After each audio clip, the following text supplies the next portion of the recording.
اللهم يا دائم الفضل على البرية يا باسط يديه بالعطية يا صاحب المواهب السنية صل على سيدنا محمد خير الورى سدية واغفر لنا يا ذا العلا في هذه العشية. أما بعد، قال الله تعالى في القرآن الكريم: أعوذ بالله من الشيطان الرجيم، بسم الله الرحمن الرحيم. طه ما أنزلنا عليك القرآن لتشقى إلا تذكرة لمن يخشى. صدق الله العظيم. Alhamdulillah kita merafak bersyukur kepada Allah Subhanahu Wa Taala dihimpunkan dalam rumahnya pada malam ini. Mudah-mudahan kita dirahmati Allah. Saya hantar mesej tadi pada Syekh Faizul kita. Saya kata insya-Allah saya bertolak daripada rumah 6.30 petang. Kalau Wiz menunjukkan jalan elok, insya-Allah saya sampailah. Tapi kalau tidak, saya patah balik. Jadi alhamdulillah jalan hari lancak, selancak-lancaknya. Lancak sungguhlah, kira dekat Juru tu pun boleh bawa 90 km sejam, tepat had laju. Okey tu. Biasanya tang tu memang tak boleh bergerak. Hari ni boleh bawa 90 km sejam pada selekoh Juru tu. Tu kira boleh kata tak tahulah berapa hari nak jumpa macam tu dalam setahun. Baik, alhamdulillah, kita sambung hari ini satu perbincangan masih lagi berkait dengan tajuk pembacaan Al-Quran dan wudu ataupun taharah. Baik, kita masuk perbincangan. Bismillah, sambung kitab Adabut Ta'amul Ma'al Quranil Karim karangan Syekh Ahmad Hussein Abdul Karim. وأما المستحاضة فيجوز لها قراءة القرآن ومس المصحف بلا كراهة. Adapun orang yang istihadah, yakni orang perempuan yang mengalami darah penyakit, maka harus baginya membaca Al-Quran dan harus baginya menyentuh mushaf tanpa kemakruhan. Orang perempuan dia ada beberapa jenis darah: haid, nifas, damul faraqah dan sebagainya. Salah satu daripada darah itu bernama darah istihadah.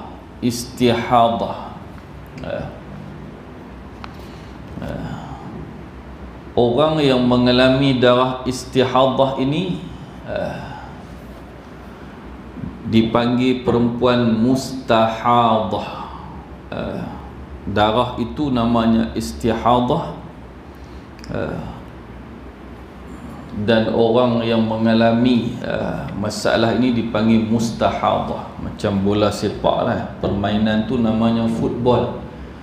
Orang yang main football player, macam tu lah. Jadi darah tu nama istihadah. Orang yang diuji Allah, perempuan yang diuji Allah dengan darah ini, darah penyakit ini, dia dipanggil mustahadah. Contoh dia mengalami haid lebih daripada sepanjang-panjang waktu haid dalam sebulan. Haid paling panjang 15 hari. Tiba-tiba dah hari ke-16 turun darah lagi, 17 turun darah lagi. Itu sudah bukan haid. Wajib bagi perempuan tadi mandi wajib dan salat. Dia wajib salat kerana dia telah melebihi tempoh sepanjang-panjang haid 15 hari. Baik, itu contohlah. Darah masih keluar walaupun telah melanggar batasan paling tinggi, tempoh paling lama untuk seorang perempuan itu haid. Jadi orang macam ni. Wa ammal mustahadatu fayajuzu laha qira'atul Quran wa massul mushafi bila karahah. Syekh sebut bagi perempuan yang diuji darah istihadah ini dua perkara dia boleh buat. Yang pertama, dia boleh membaca Al-Quran dari bibirnya, dan yang kedua, dia boleh sentuh mushaf, kerana dia bukan perempuan haid dah. Baik, no? Jadi kalau sembahyang pun telah diwajibkan kembali kepada dia, maka sentuh Al-Quran bolehlah. Begitu juga membaca Al-Quran lebih-lebih lagi. Okey, sambung. Wa amma man arada an yaqra'a min ghairi lamsil mushafi fayustahabbu lahu an yakuna ala taharatin kamilatin min al-hadathil asghar nawaqidil wudu, wa yajibu an yakuna tahiran min al-hadathil akbar al-janabati wal hayd wan nifas. Fa in qara'a muhdithan hadathan asghara min ghairi lamsil mushafi jaza bil ijma'i fala karahatin. Baik, di sini ada beberapa masalah. Yang pertama, masalah yang pertama ialah orang yang ingin membaca Al-Quran tanpa sentuh mushaf. Dia baring nak tidur, dia pun baca Amanar Rasulu bima unzila ilaihi min rabbihi wal mu'minun. Dia baca ayat Allah. Dia tidak mahu sentuh mushaf, tapi dia baca tanpa sentuh. Sunat baginya ada wuduk, sunat, boleh, no? Kerana dia tidak mahu sentuh, sekadar membaca. Baik, sekarang kalau dia nak baca dan dia nak sentuh, tadi dia nak baca tak mau sentuh, dia kata ish, tengok jam 10.30 malam, masuk bilik bacaan sa'ud. Dia pun piduk atas meja, pegang mushaf, buat turun. Nak baca Quran sikit baru nak tidur. Jadi dia pegang mushaf, maka wajib ada wudu. Jadi yang tu faham dulu. Kalau nak sentuh, bagi orang yang tidak ada wudu, nak sentuh mushaf wajib berwudu. Tetapi jika tidak mahu sentuh, maka sunat sahaja dia pergi ambil wudu untuk mendapat pahala sunat itu. Okey, baik. Bahkan disebutkan di sini keharusannya, harus seorang yang ingin membaca Quran tanpa sentuh, perbuatannya itu harus tanpa kemakruhan di sisi ijma' ulama. Jadi ulama sepakat dalam masalah ini. Seorang yang ingin baca Quran tanpa sentuh mushaf, walaupun dia tidak ada wudu, hukumnya harus. Okey, baik. Kemudian kalau orang itu ingin baca Quran ataupun sentuh Quran dan dia ada hadas besar, yang ni semua orang fahamlah. Dia belum mandi wajib, dia nak baca pun tak boleh, dia nak sentuh lebih-lebih lagi lah tidak boleh sentuh mushaf.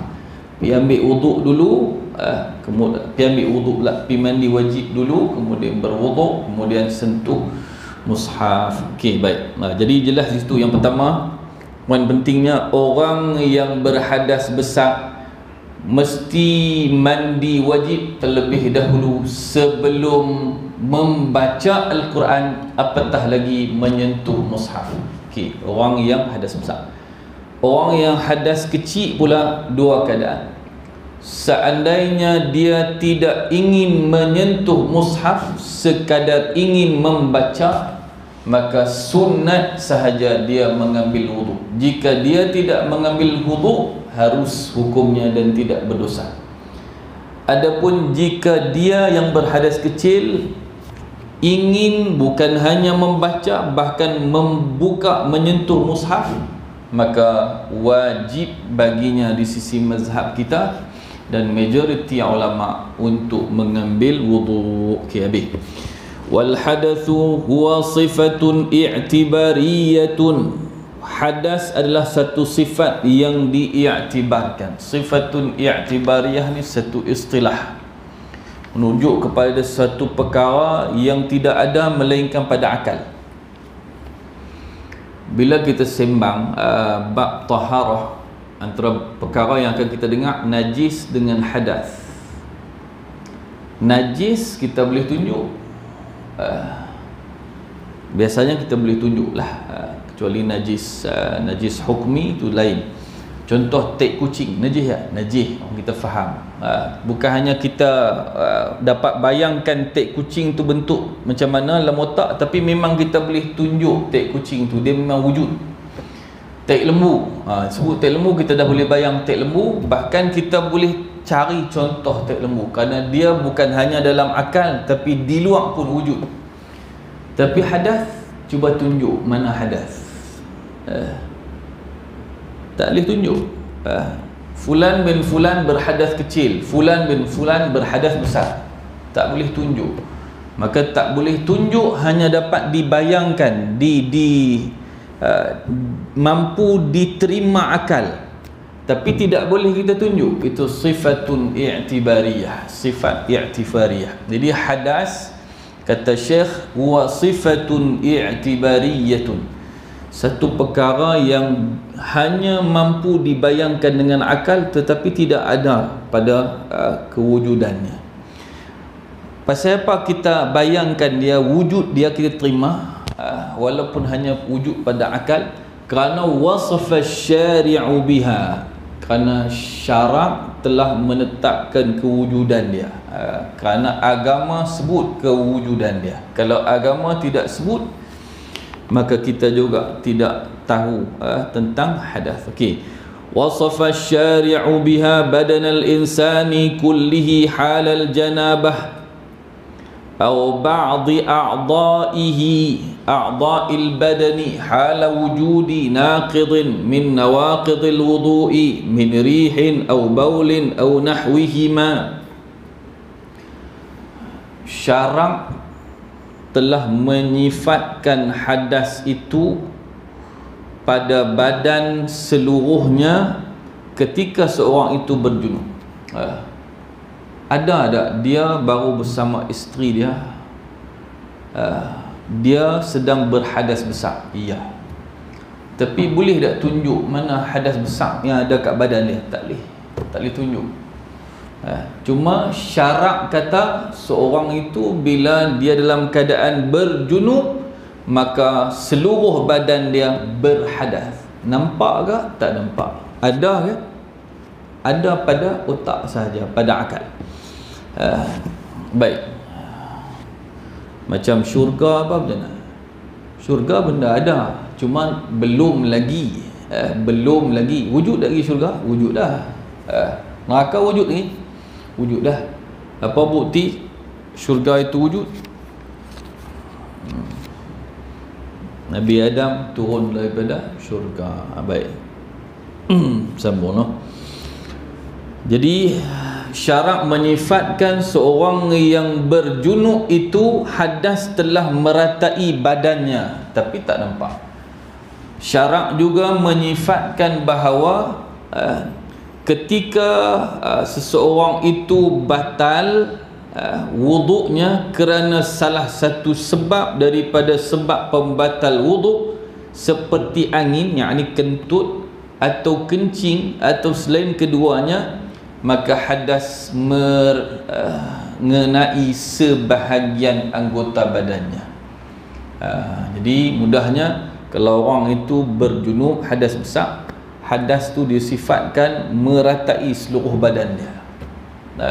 Adapun ketika seorang itu tidak mempunyai wuduk, berhadas kecil, hadas itu tidak meratai seluruh badannya tetapi hanya sebahagian daripada badannya. Habis. Yang ni taklah berapa penting sangat untuk kita, tapi bagi orang yang mengarang ni pentinglah. Okey, kita sambung. Wa yuqalu lil awwali hadathun akbar wat-taharatu minhu takunu bil ghusli wa yatba'uhu al-haid wan nifas. Dan yang pertama itu dipanggil hadas besar. Fahamlah yang tu. Dan penyucian daripada hadas besar itu adalah dengan mandi dan mengikutinya haid dan juga nifas. Maksud dia orang yang berhadas besar, orang yang haid, orang yang nifas sama. Cara nak menyucikan daripada perkara tadi adalah dengan mandi.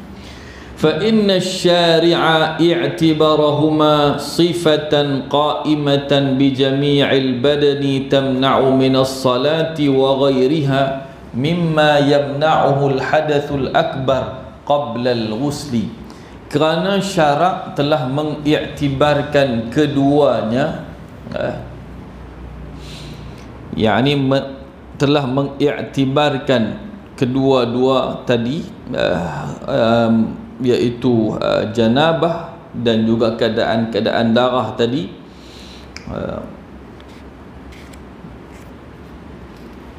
sebagai satu sifat yang berdiri, yang wujud pada seluruh badan, yang menghalang seseorang itu solat, dan begitu juga selainnya, wa ghairiha,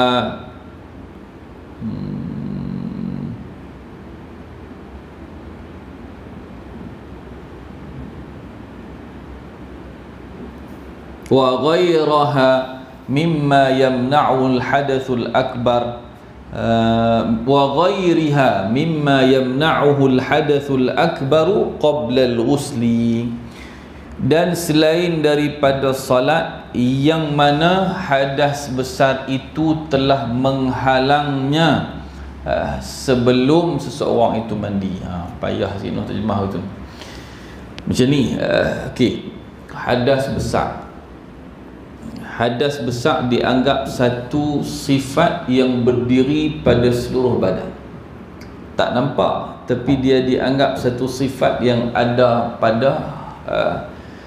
pada badan seseorang itu. Oh, dia belum lagi mandi wajib sesudah bersama isterinya, maka disifatkan pada badannya ada satu sifat yang bersama dia, iaitu hadas. Hadas tadi nampak tak nampak? Okey, dengan sebab sifat yang tidak nampak cuma ada pada akal, itu iaitu hadas, maka terhalanglah fulan bin fulan tadi yang belum mandi wajib daripada salat dan apa-apa yang selain salat. Banyak lagi lah, contohnya baca Quran, tawaf dan sebagainya. Baik, ada orang tawaf tak ada wudu, kacau. Tawaf mesti dengan wudu. Adapun sa'i itu lain. Sa'i tidak ada wudu tak apa. Tawaf mesti ada wudu ketika tawaf. Baik, jadi yang bab-bab ni pentinglah, penting. Okey, benar-benar simple ya, cuma dia guna istilah sifat-sifat tu jadi pening sikit lah. Jadi hadas besar adalah satu sifat yang dianggap meratai tubuh seseorang itu, menghalangnya daripada solat dan selainnya. Okey, habis. Untuk menyelesaikan daripada hadas besar adalah dengan mandi wajib. Habis. Yang tu ya, dia nak cerita, cuma bahasa dia tu.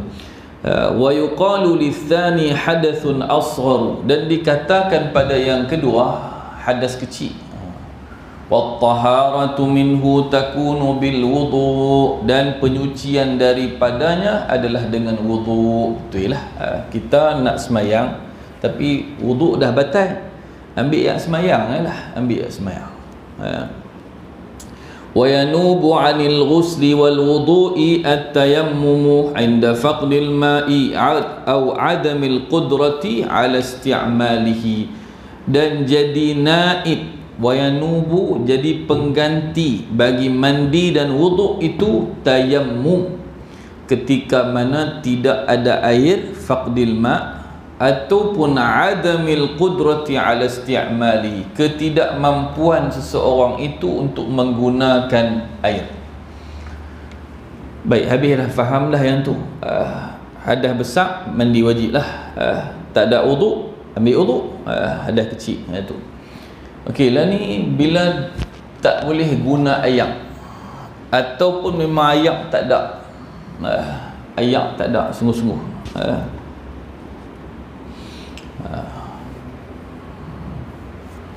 bila tak boleh guna air ataupun air memang tak ada, penggantinya adalah tayammum.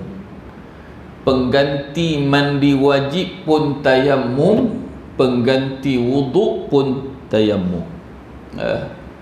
Pengganti mandi wajib tayammum dengan tepukan ke muka sekali, kemudian buang tepi, tepukkan balik pada tempat, pada debu yang belum digunakan, tepuk pula sekali lagi pada dua tangan sampai siku.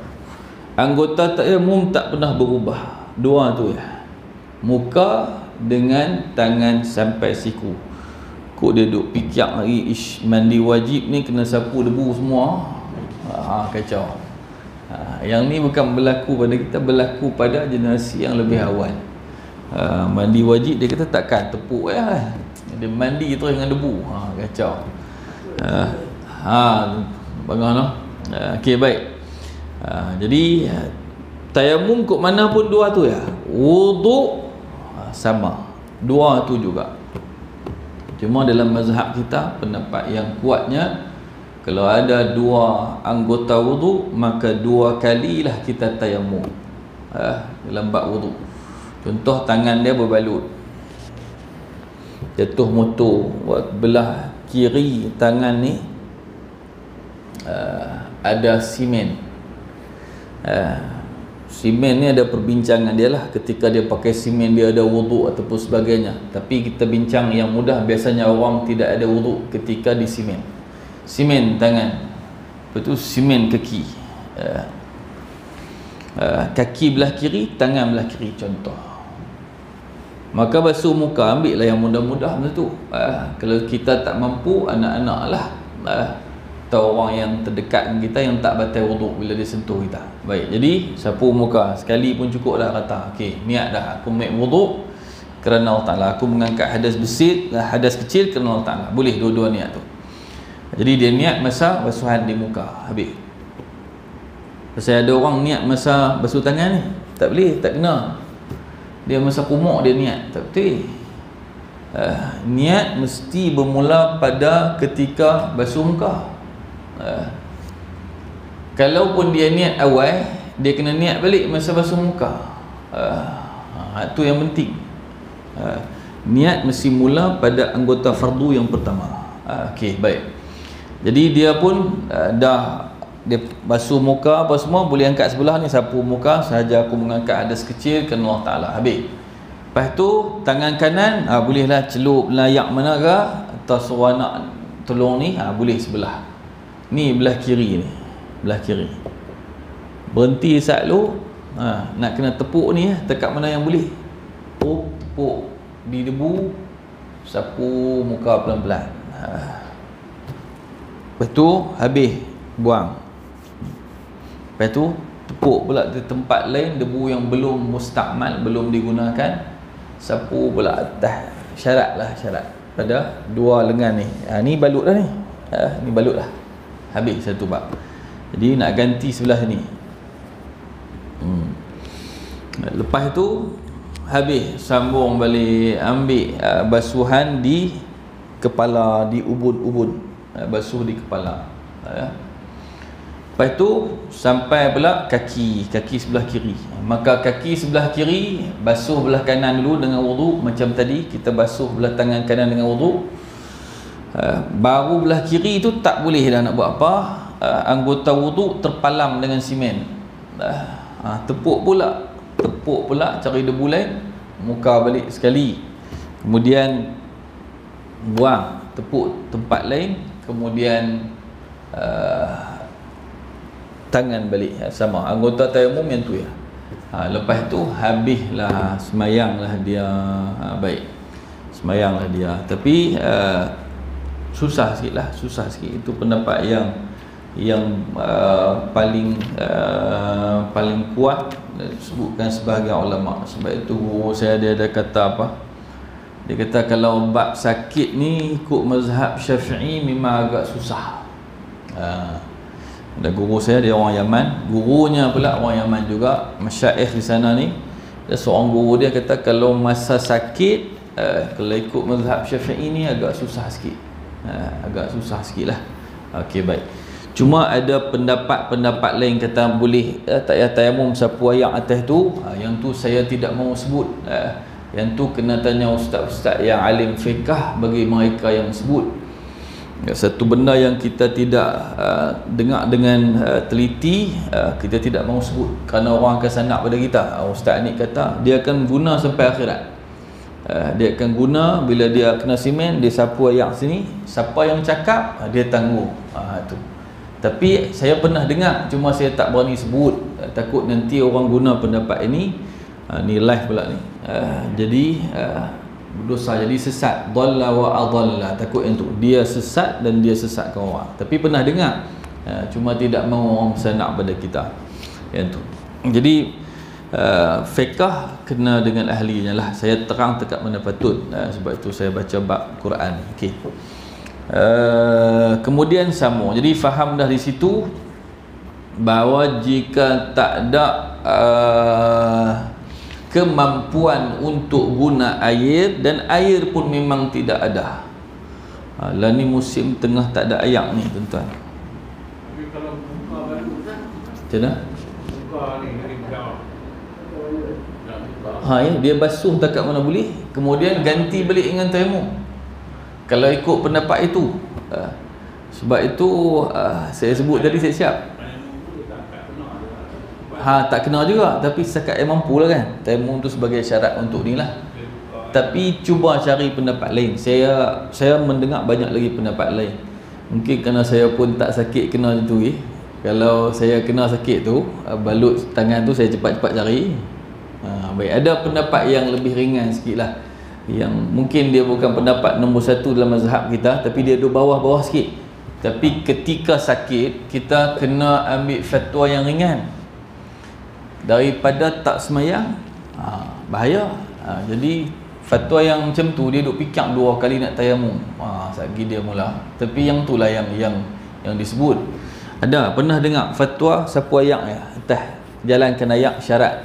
Cuma saya tak berani confirmkan. Cuba tanya ustaz-ustaz yang memang ijazahnya syariah. Saya ijazah Al-Quran wal Qiraat. Okey, baik. Tak apa, kita sambung lah insya-Allah. Dah mana tadi? Ada dua yang kasut. Itu masuk bab ni apa? Jok di kasut je nak apa? Okey. Ada juga bukan dia sapu atas kasut, yang tu khuf. Yang tu boleh. Tapi ada syarat-syaratnya, di antaranya ada tukin yang kulit yang kuat tu, khuf tu, yang menutup kaki dia sepenuhnya. Dia ya.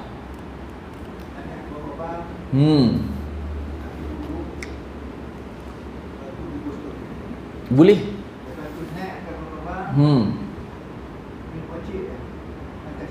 Ya, boleh. Bagi orang yang dia ada 2 keadaan. Orang yang musafir 3 hari 3 malam boleh guna. Bagi orang yang tinggal setempat, orang yang bermukim sehari semalam. Biasa benda ni kalau macam di Mesir pun musim sejuk, kadang-kadang kita buat juga. Maksud dia, kita ambil wuduk macam biasa, semayang contohlah, semayang zuhur tengah hari tu, ambil wuduk macam biasa. Kemudian sampai tang kaki kita basuh macam biasa, habis. Lepas habis dah, kita terus pakai khuf tadi, stukin kulit. Banyak orang Pakistan guna, negara sejuk, biasanya musim sejuk tu. Jadi kaki ni kita faham dia anggota yang cepat mendatangkan kesejukan pada seluruh badan. Kalau kita berhenti R&R basuh tangan kerap tak apa, tapi kalau basuh kaki kerap nak terkencing. Kalau macam di Mesir dia ada penyakit rheumatism. Untuk orang yang ketika musim sejuk dia selalu sangat membiarkan air berada di badan dia. Kadang-kadang keluar tanah terus lap lah. Wuduk pun kami lap juga bila musim sejuk, bahaya. Baik, jadi bila dia dah habis wuduk macam biasa, dia serlum khuf tadi, kemudian dia kentut. Dia pun nak baca Quran, kentut dan jam 2:30 petang contoh. Kentut dia pergi ambil air semayang lain macam biasa, basuh muka, atau kalau dia mula berlawai basuh tangan sampai pergelangan tangan, qum' muka, kemudian tangan sampai siku, kepala, telinga. Tang kaki tu nak buka tak khuf yang tengah serlum, jangan buka. Khuf tu jangan buka, bila dah buka habis habis dia punya tempoh sehari semalam tu bagi orang yang mukim, duduk setempat macam rumah kita lah ni. 3 hari 3 malam untuk orang yang musafir. Jangan buka. Jadi tang kaki tu sapu atas macam Pak Ngah sebut tadi ya. Dia nak elak ayak kena banyak pada kaki. Yang tu memang dibolehkan. Itu dibolehkan, itu tak ada masalah itu. Walaupun dia sihat, tapi kerana musim-musim tertentu boleh buat macam tu. Okey, baik kita sambunglah. وقالت عائشة رضي الله عنها كان النبي صلى الله عليه وسلم يذكر الله على كل أحيانه. Berkata Aisyah radhiyallahu anha adalah Nabi sallallahu alaihi wasallam mengingati Allah pada setiap keadaannya. Maksudnya di sini Nabi menyebut nama Allah, mengingati Allah pada setiap keadaannya. Hadis ni berkait dengan apa yang kita bincang sebelumnya. Selain daripada Al-Quran, kerana kemuliaan kalam Allah, yang lain boleh kita sebut ketika dalam keadaan janabah atau bagi perempuan haid dan nifas, apatah lagi hadas kecil. Boleh tak salawat? Boleh. Wa ajma'al muslimun ala jawazi sairil azkar siwal qur'ani lahum. Telah sepakatlah orang Islam, yakni para ulama-ulama Islam, atas keharusan seluruh zikir-zikir melainkan Al-Quran. Ketauhidi seperti lafaz la ilaha illallah, wal istighfari, lafaz istighfar, astaghfirullah dan selainnya, wassalati ala nabi, dan salawat ke atas nabi, wa ghairi dhalik, dan apa yang selain itu. Yang ni bukan dalam kitab ini saja. Adabut ta'amul ma'al Quran bahkan dinaqalkan daripada kitab I'lamul Anam Syarh Bulughil Maram oleh Dr. Nuruddin Aitr, ulama besar Syriah. Okey, baik. Jadi dalam kitab itu ada perbahasannya, I'lamul Anam syarah kepada kitab Bulughul Maram. Okey, baik. Jadi kalau kita tak ada wudu, bini kita haid nifas,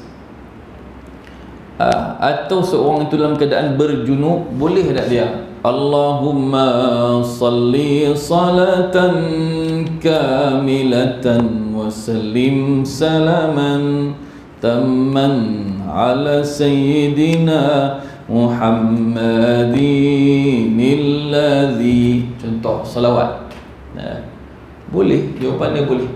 Boleh tak dia dalam keadaan yang tadi la ilaha illallah, la ilaha illallah, boleh, tidak ada masalah. Cuma satu keadaan untuk orang yang berjunub, tak payahlah mati sangat, ampilah mandi dulu. Amboi, mati sangat. Orang haid tak apalah, haid dia lama. Orang berjunub, dia bersama isteri, masuklah mandi dulu. Yang habis bersama isteri terus duduk bersila la ilaha illallah, amboi, mati sangat dah no. Tu imam bersenyumlah. Baik, tapi boleh tak? Boleh, selain Quran. Kalau Quran tak boleh. Ini jadi nak bezakan kalamullah dengan yang lain. Okey, sambung cerita. Ada cerita yang disambung sini. Wa an Abdullah bin Salamah qala dakhaltu ala Ali radhiyallahu anhu ana wa rajulani rajulun minna wa rajulun min bani asadin ahasibu. Daripada Abdullah bin Salamah, dia bercerita, hadis ni riwayat Abu Daud, Ibnu Majah dan Ahmad.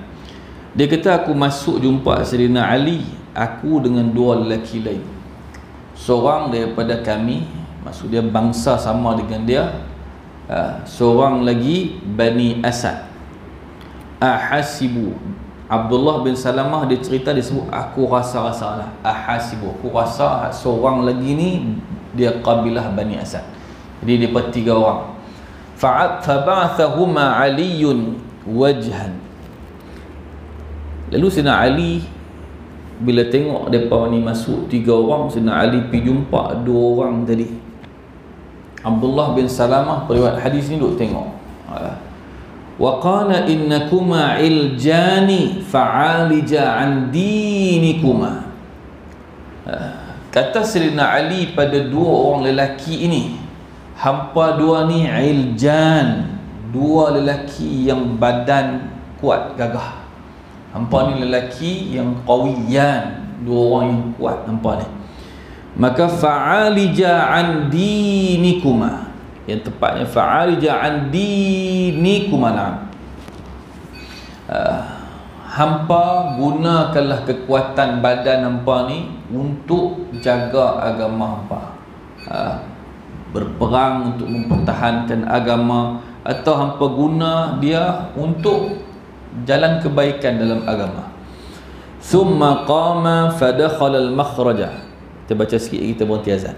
Kemudian Sayyidina Ali habis sebut pada dua orang lelaki yang badan sedap ni, Sayyidina Ali bangun dan masuk ke tempat keluar. Situ sebenarnya masuk ke tempat buang air. Thumma kharaja fada'a bima'in fa akhadha minhu hafnatan famasaha biha. Thumma ja'ala yaqra'ul Qur'an. Kemudian Sayyidina Ali keluar daripada tandas tadi dan dia minta air, lalu dia ambil satu cebok buat itu basuh muka, sapu-sapu badan. Thumma ja'ala al-Qur'an, thumma ja'ala yaqra'ul Qur'ana fa ankaru dhalik. Kemudian Sayyidina Ali terus baca Quran. Jadi di sini cerita dari Sayyidina Ali keluar daripada tandas, basuh-basuh muka. Macam kita berhenti di RNR, masuk dalam tandas, keluar-keluar, pi sapu muka, pi tengok cermin sikit, sikat-sikat rambut dia keluar. Tidak ambil wudu. Itu Sayyidina Ali keluar dari tandas tak ambil wudu, tapi tiba-tiba terus Sayyidina Ali baca Quran. Maka tiga orang tadi termasuklah Abdullah bin Salamah, depa buat ni keluar-keluar terus baca Quran. Faqala Aliyun, faqala Sayyidina Ali kata di situ, inna Rasulullah sallallahu alaihi wasallam kana yakhruju minal khala fayuqri'una al-Qur'ana wa ya'kulu ma'ana al-lahma wa lam yakun yahjubuhu aw qala yahjizuhu 'anil Qur'ani shay'un laysa al-janabah. Kata Sayyidina Ali, sesungguhnya Rasulullah pernah buat macam ni. Rasulullah keluar daripada tempat buang air, kemudian Rasulullah ajakkan kami Quran. Bukan hanya baca, aku baca lah ni. Sayyidina Ali tak pegang mushaf. Bukan hanya baca, tapi Nabi yuqri'unal Quran. Nabi keluar tandas, Nabi ajak kami Quran. Nabi makan dengan kami daging. Dan tidak ada sesuatu pun yang menghalang Nabi daripada Al-Quran, melainkan janabah. Kalau Nabi dalam keadaan junub, baru Nabi tidak melakukan perkara tadi.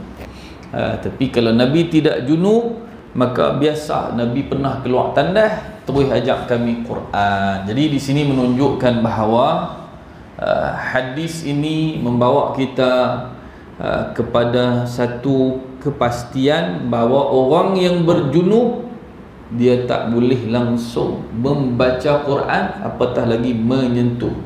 Mandi wajib dulu. Adapun orang yang sekadar hadas kecil, tidak mempunyai wudu, dia boleh tak baca Al-Quran tanpa sentuh? Ya, boleh. Boleh. Di sisi mazhab kita begitu. Okey. Sambung sikit lagi ikut insya-Allah. Ini ada apa? Pizza. Kalau pizza awal sikit nak roti, tak ada. Tak apa. Burger. Burger pun tak apa. Lepas tu tengok melawak tak ada apa. Okey. Sama sikit ya. Wa huwal manqulu min kita nak berhenti azan. Azan insya-Allah. Bila Mekah dak ada ni yang rugi. InsyaAllah kita berhenti saat nah. Kita sama sikit 10 minit tambah. Wa huwa al-manqulu min fi'li as-sahabati ka Umar ibn al-Khattab wa ibn Mas'ud wa Salman al-Farisi wa ibn Abbas wa ibn Umar wa ghairihim radhiyallahu anhum. Dan seperti inilah dia dinakalkan daripada perbuatan para sahabat seperti Sayyidina Umar, Abdullah bin Mas'ud, Salman al-Farisi, Ibnu Abbas dan Ibnu Umar dan selain mereka radhiyallahu anhum. Mudah-mudahan Allah meridai mereka. Jadi macam mana yang tadi Sayyidina Ali buat, keluar daripada tandas dan tidak ada wuduk, terus membaca Al-Quran berdasarkan perbuatan Nabi, begitulah juga yang dibuat oleh sahabat-sahabat yang kita sebutkan namanya tadi seperti Umar, Al-Khattab, Ibnu Mas'ud dan selain mereka. An Muhammad ibn Sirin anna Umar ibn Al-Khattab radhiyallahu anhu kana fi qaumin wa hum yaqra'una al-Qur'an fadhahaba li hajatihi thumma raja'a wa huwa yaqra'u al-Qur'ana faqala lahu rajulun ya amiral mu'minin ataqra'u al-Qur'an wa lasta 'ala wudu'in faqala lahu Umar man aftaka bihadha Abu Sailamah. Cerita ni penutup malam ni daripada Muhammad bin Sirin. Muhammad bin Sirin tokoh tafsir mimpi yang terkenal, Ibnu Sirin nama kenalannya. Dia menceritakan bahawa satu hari Sayyidina Umar berada bersama satu kaum. Kaum ini tengah baca Quran. Sayyidina Umar duduk dengar mereka baca Quran. Sayyidina Umar pun baca sekali dan Sayyidina Umar masuk ke tempat untuk buang air. Bila dia balik, dia terus baca Al-Quran. Maksud dia tidak ambil wuduk. Dia masuk, buang air, dia terus datang balik untuk baca Quran. Satu orang lelaki perasan Sayyidina Umar tak ambil wuduk. Dia kata, wahai Amirul Mukminin, wahai pemimpin, ketua bagi orang-orang yang beriman, adakah kamu baca Quran sedang kamu tak ada wudu? Ataqra'ul Quran wa lasta 'ala wudu'in? Dia pergi cari pasal dengan Sayyidina Umar. Sayyidina Umar dia. Sayyidina Umar jawab apa bila kawan tu kata lagu tu? Dia kata, man aftaka bihadha? Siapa bagi fatwa ke hang?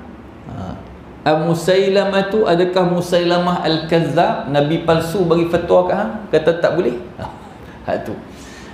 Jadi faham cerita tu bahawa ketika Sayyidina Umar keluar daripada tandas, beliau tidak mengambil wuduk, beliau terus membaca Al-Quran. Lelaki ini mendapati Sayyidina Umar keluar membaca Al-Quran tanpa wuduk, menegurnya. Sayyidina Umar terus mengatakan kepadanya, man aftaka bihadha? Siapa bagi fatwa kah? Maksudnya siapa yang bagi fatwa kata tidak boleh membaca Al-Quran jika tiada wuduk? Itu maksud dia.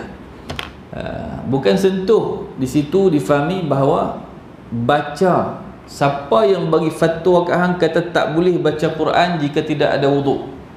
Adakah Musailamah al-Kazzab, nabi palsu?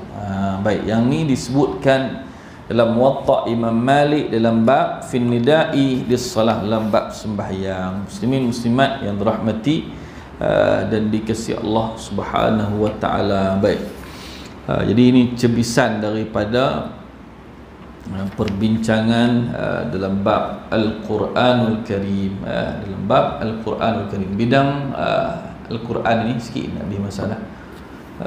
Bidang yang alhamdulillah semakin ramai peminatnya, semakin ramailah bidang Al-Quran wal Qiraat ni. Ada anak-anak kita yang mula masuk dan saya selalu pesan bidang ini luas. ahli fiqh silakan dengan bidangnya, ahli hadis dengan bidangnya, kemudiannya mereka yang usuluddin dengan bidangnya, macam tuan-tuan lah bidang masing-masing. Jadi kalau kita tidak mengetahui bidang orang, itu tidak aib. Tapi kalau kita tidak mengetahui bidang kita sendiri, itu ada sedikit keaiban.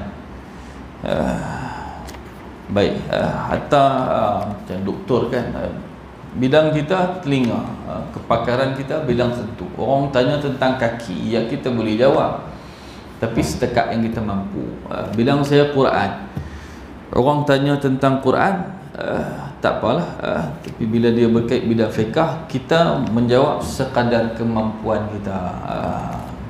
Itu yang kita mampu. Tapi bidang ini bidang yang sangat luas, insya-Allah. Baik, ada soalan sebelum kita berhenti, insya-Allah. Lepas ni kita sambung, masih lagi dalam bab berkait dengan taharah ni.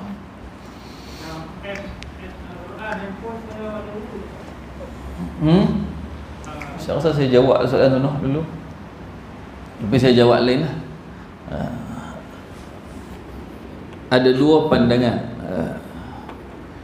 Pandangan pertama mengatakan tidak mengapa Quran yang naik di permukaan handphone, ini jawapan daripada Mufti Mesir yang lalu, Dr. Ali Jum'ah. Ia adalah cahaya. Jawapan ini juga sandaran kepada ulama yang lebih awal. Kalau tidak silap saya, fatwa Dr. Atiyah Saqar.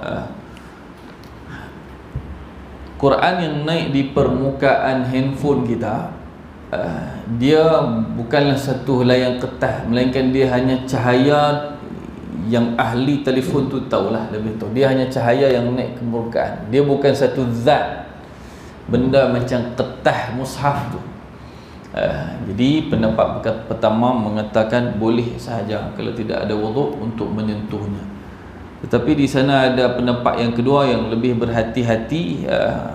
Disebutkan begini: jika Quran naik di permukaan, hukumnya seperti mushaf. Hukumnya seperti mushaf, maka untuk disentuh mesti ada wuduk. Dia kias kepada mushaf.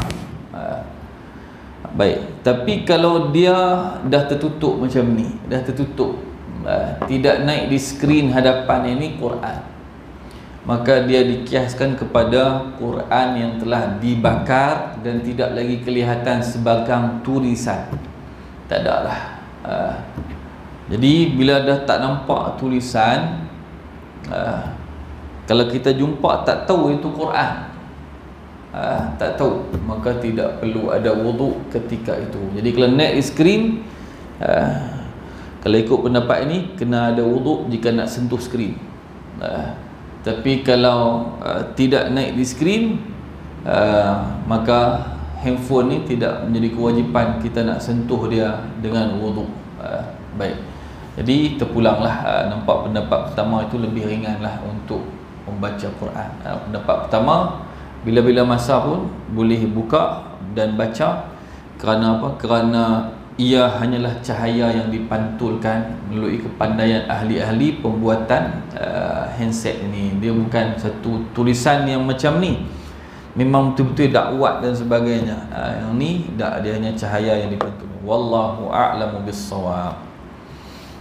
Imam rajin baca ni sebelum tidur, dia pegang tu kan, dia tengok tabarakalladzi biyadihi. Tengok TikTok lu kan.